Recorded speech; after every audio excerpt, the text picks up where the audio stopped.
September 11th, 2001 changed the course of American society forever. The 4 coordinated terrorist attacks resulting in the collapse of the World Trade Center, the partial collapse of the Pentagon, and the deaths of almost 3,000 people shook the nation to its core. If you're old enough, you remember exactly where you were and what you were doing when it happened. The impact of this tragedy cannot be overstated, and how it affected the country's politics, infrastructure, and culture are immediately noticeable. So it's no wonder that it dramatically shifted the TV and movies that were produced in the aftermath too. You might have seen the Vox video about how Disney changed Lilo and Stitch, completely removing or redrawing scenes containing an airplane causing damage in an urban area. But Disney wasn't the only studio to make adjustments in response to the events. Everything from Spider-Man to Monsters Inc., Grand Theft Auto 3, and the Powerpuff Girls were affected and changed to match the country's mood. On the other side of the country, a West Coast PBS broadcasting station named KTEH decided to air this instead of its regularly scheduled travel auction broadcast.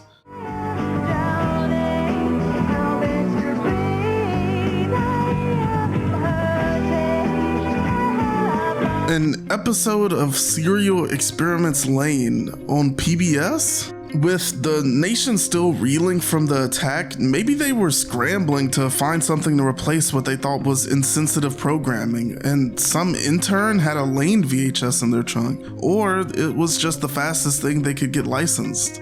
Both of these theories are wrong though, and KTEH were actually one of the pioneers of airing anime in the West at all on TV. Starting in the late 90s, they had a Sunday night anime block where they were the first station in the United States to air Evangelion, for example. It was kinda like their own little version of Toonami. They had shows like Urusei Yatsura, Sakura Wars, or Key the Metal Idol. This wasn't even the first episode of Lain that they had aired.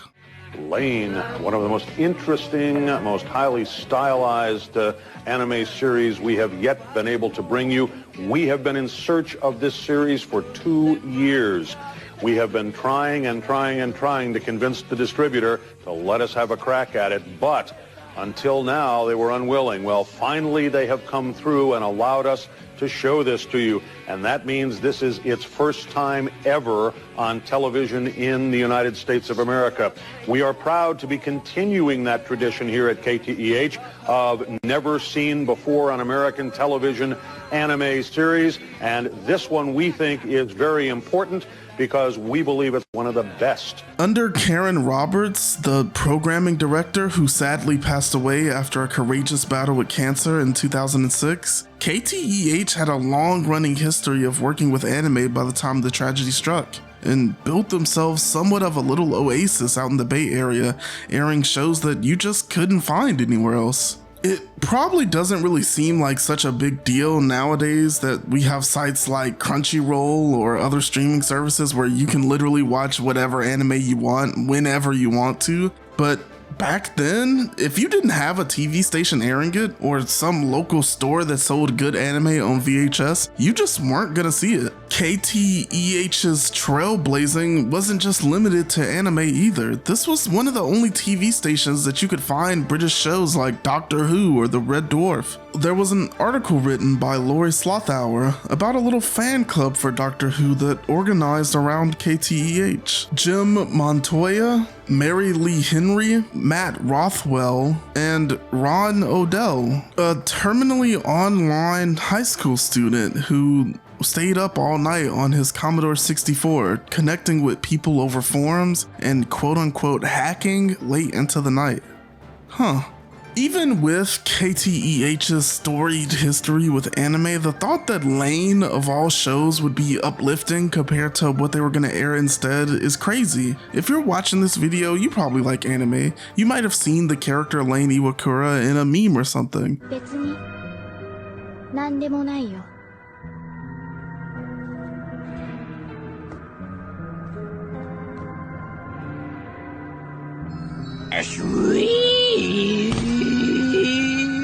But In case you haven't seen the show, Serial Experiments Lain is something that I don't even know how to describe. I watched the entire show for this video and I still feel like I need time or to go read up on shit to truly capture everything that the story was trying to say. The show is genuinely one of the biggest mind fucks I've ever seen. The storytelling is disjointed and disorienting. Almost nothing is told directly to you, but you have to slowly piece it together by making your own assumptions about what's going on from the scraps of what you get to see on screen. Take your eyes away or turn your brain off for a few seconds and you might just miss some important symbolism or a scene that could help you understand the characters more. Every episode is a whirlwind of confusing imagery and information, and they do a really good job at selling the point in spite of their low budget. There's hardly ever any music that plays, and sometimes the weirdly realistic art style and animation is a little inconsistent.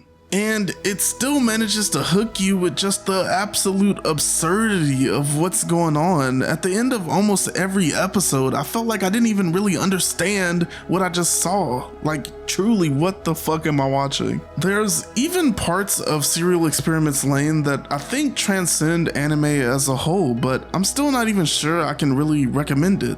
The cryptic storytelling is not for everyone, or how there's lore spread out around through the other media that was released, like the PS1 game, and real shit, I don't really think that the show is scary. Like, I wasn't scared watching it, but I got a message on Discord from someone I didn't recognize while I was watching, and it actually spooked the fuck out of me. The moments in this show are so surreal, are so weird, it's entrancing with the way that it gets you to keep watching. It's definitely different, but it's far from uplifting. Lain is probably one of the most depressing anime I've ever seen, so choosing to air this as some form of escapism doesn't really make a whole lot of sense to me. But maybe KTEH choosing to air this now was never about being more uplifting. Maybe it was about trying to be empathetic, because on the one hand, this creepy and surreal ass clip is like a time capsule for the early 2000s. The old CRT scan lines, the visual glitches from a VHS recording, the muffled sound quality, the 4:3 aspect ratio, the scroll text announcement that I don't think TV broadcasting companies do anymore. Even one of the show's themes being about the growing fear surrounding the impact of the internet boom that happened in the late 90s and early 2000s. A feeling of a gloomy early internet when things were just beginning to turn into what they are today, and the lines between reality and the digital world being blurred.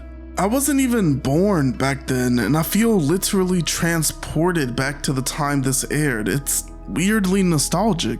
There's so many elements that point to exactly when it was made that we don't have anymore. On the other hand, the imagery of Lain looking to the skyline in a typical city morning, then continuing to walk on as the world seems to stop, becomes an accidental reflection of the collective grief, but also the struggle of trying to keep moving forwards when the world comes to a halt. That's the struggle that the people of America were faced with. The melancholic music of Duvet playing in the background resonates in that moment and intensifies the emotional impact, creating this haunting connection between the anime and the real-world events. Maybe I'm crazy, or I've just been watching too much Lain in preparation for this video, but something about this seems eerily coincidental, like it's too much of a good fit. It's not even just the opening, even the actual episode they chose to air that day seems to reflect on what's going on. Close your eyes and imagine for a second you're sitting on your bed at night after the emotional roller coaster that was the aftermath of 9/11. You tone on your TV, only to find this show you've never heard of airing and hear this. Just between you and me, let me tell you what's happening. What's beginning to take place in our society, without you ever being even vaguely conscious of it. And after that, you slowly realize that the world you knew, the world you took comfort in, was gone. Your once rose-tinted view of the world is threatened by this idea that 9/11 could happen again at any time, in any place. The world you knew had ended, and you weren't even vaguely conscious of it before it was already too late. Yo, if you like this video, I have another video about a show that also makes you think. Maybe not as much as Lain, but I'm really enjoying it so far this season. Check it out.